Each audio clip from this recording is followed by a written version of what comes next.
শুধুমাত্র আইন শৃঙ্খলা সামাজিক নিরাপত্তা নয়, তার সুস্থভাবে বেঁচে থাকা।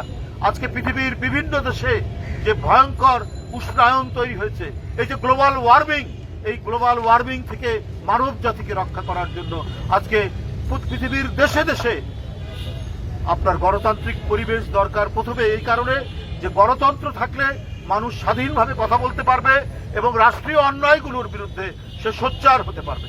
আপনারা জানেন পৃথিবীর এমনও দেশ আছে, এমনও বৃহৎ শক্তিশালী দেশ যে একাই 28% কার্বন ডাই অক্সাইড সে এমিট করে, কিন্তু কিছু বলার নেই, একাই 28% এমিট করে, এই ধরনের দেশ আছে।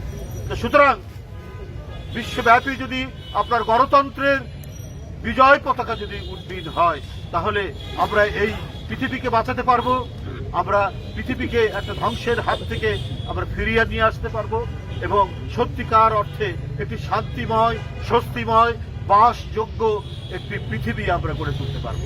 আমি আবারও ধন্যবাদ জানাচ্ছি ফরহাদ হালিম ডালিম সহ তার যে টিম, মুর্শেদ, ডাক্তার আমানুল্লাহ, লুৎফর ভাই এবং আরো যারা তাদের সাথে জড়িত, তাদের এই মহতী উদ্যোগ, এই বৃক্ষরোপণ আজকে আমরা হয়তো আনুষ্ঠানিকভাবে এখানে শুরু হবে, কিন্তু এটা যেন একটা সামাজিক আন্দোলনের মতো এর তরঙ্গ যেন বয়ে যায় সারা বাংলাদেশের।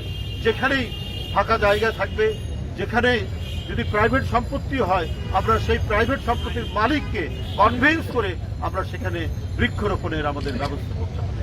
সুতরাং আপনাদের এই আন্দোলন তীব্র গতি লাভ করুক, আপনাদের কাছে সেই প্রত্যাশা কামনা করে আমি আমার বক্তব্য শেষ করছি।